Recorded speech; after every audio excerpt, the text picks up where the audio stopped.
Not a terrible surprise here at Monsignor Caron Stadium, where the Crusaders lead Vesterberg 61-8. But checking our Frontier Communications scoreboard, Tom, there is a score that is just absolutely no one predicted. Zeeland West 46, Zeeland East 0 in the fourth quarter with a running clock. Wow, that is incredible. And you know, I just got a feel for Zeeland East. You know, as much as I love the high school playoffs, I think it's the greatest time of the year.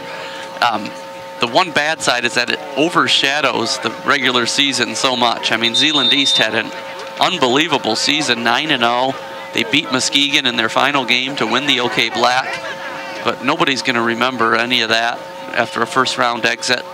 But I guess that's just a byproduct of how popular the playoffs are.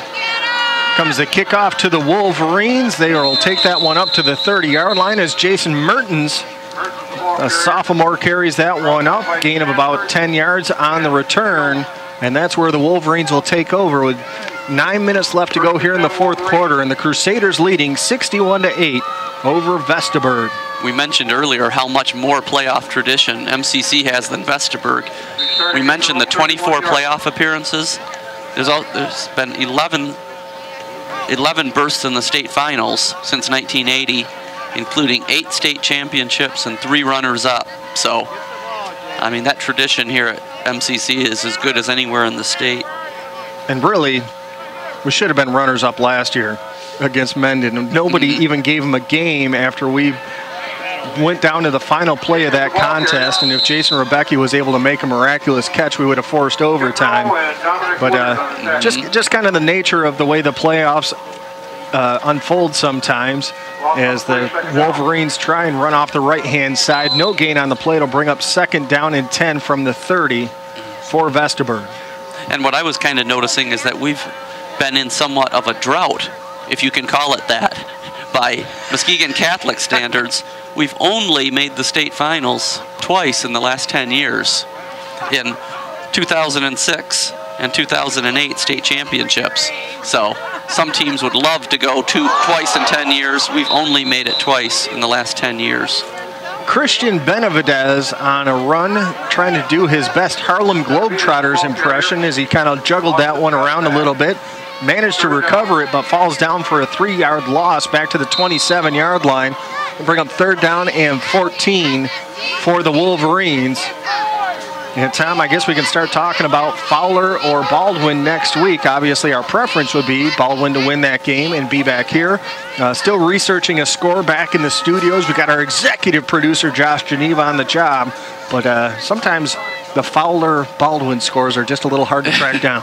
Kind of in a media vacuum there. Here comes a long pass and a great defensive play there by Griffin Seymour, the defensive back, as there was a good pass as they were looking for Myers.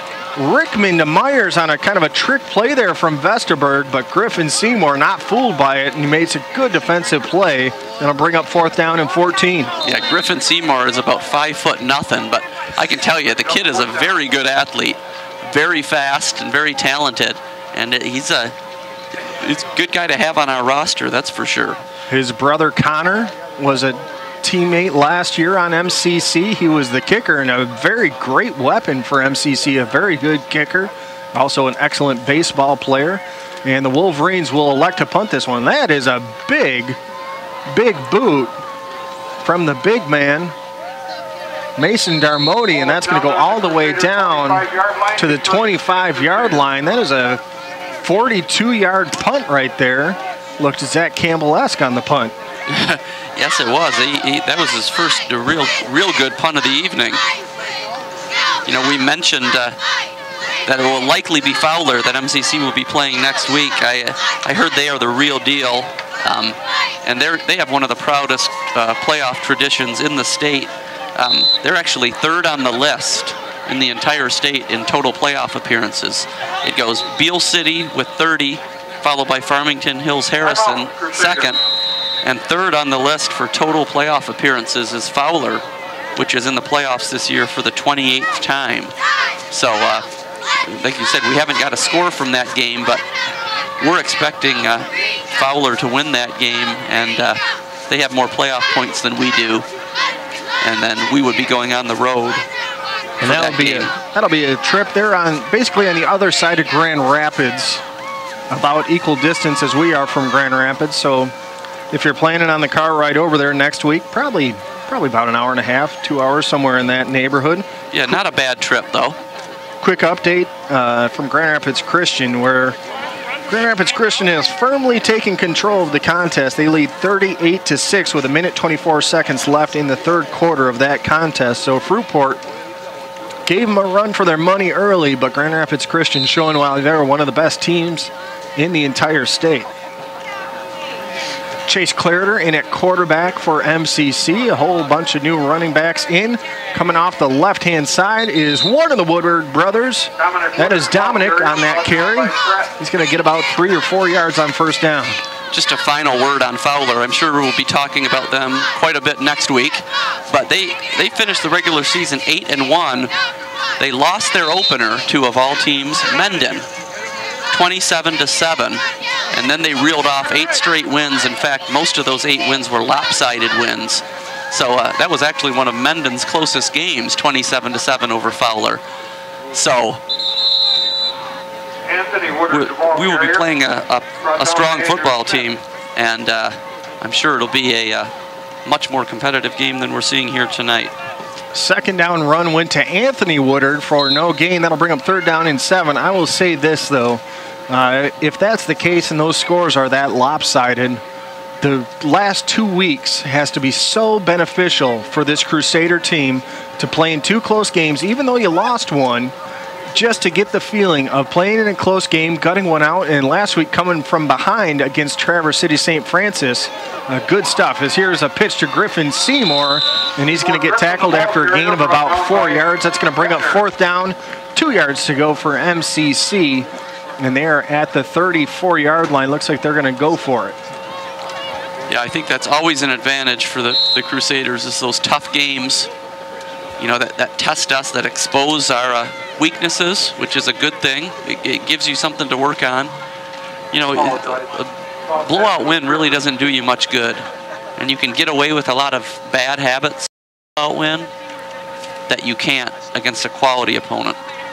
Here comes the pitch to Griffin Seymour once again. Ball's down as Seymour couldn't handle the pitch, and it looks like the Wolverines have recovered at the MCC 30-yard line. They will take over, and it would not have been a first down no matter what. With 2:26 left to go here, MCC up 61-8. But the Wolverines with probably their best starting position of the entire game at the MCC 29. Yeah, and we'll see if the MCC second-team defense is able to prevent them from scoring again. The only blemish tonight is a 54-yard run by Christian Benavidez in the second quarter. And other than that, it's been a outstanding effort by the Crusader defense. First down and 10 for Vesterberg, and they fumbled the snap. They got a new quarterback in on the play. That is Mitch Sellers, a sophomore who plays running back and safety, getting some time in at quarterback. Recovered his own fumble, but for a loss of a yard, it'll bring up 2nd down and 11 with 90 seconds left to go here in the contest. And I alluded to this earlier, but I think another advantage that the Crusaders are going to have when it gets to be a closer games against Fowler or maybe against Mendon is the fact that we are developing that depth. And we do just have 4 two-way starters right now. Those teams, I'm sure, have more than 4 two-way starters, so that should give us an advantage. Second down, and man, there was a bad penalty there by MCC. On the run was Jared Hilden, and he literally went through the fence. That is unbelievable, and he's perfectly fine. Fortunately, the chain link fence on MCC's sideline apparently not tightened down very well. That is unbelievable, though. He just went right through it. It's going to be a personal foul on MCC for a late hit as the final 40 seconds tick off the clock here in this contest, but I can't say I've ever seen that one before. Wow, that reminded me of the time when I was water skiing and I held on to the rope for too long and went right under the dock and almost decapitated myself. And I was going about 30 miles an hour, but... no one gave you the memo on that one, huh? Yeah, almost learned the hard way. Fumble again on the exchange as Mitch Sellers tries to get it. His offensive lineman will jump on it.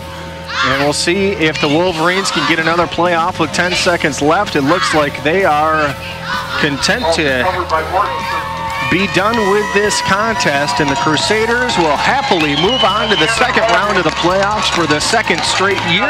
A 61-8 victory over Vesterberg for the Muskegon Catholic Central Crusaders. Why don't we take a break? We'll try and get some stats, wrap this thing up. We got the post-game show brought to you by the Rising Building Center in Grand Haven coming up right after this on Country 93.1.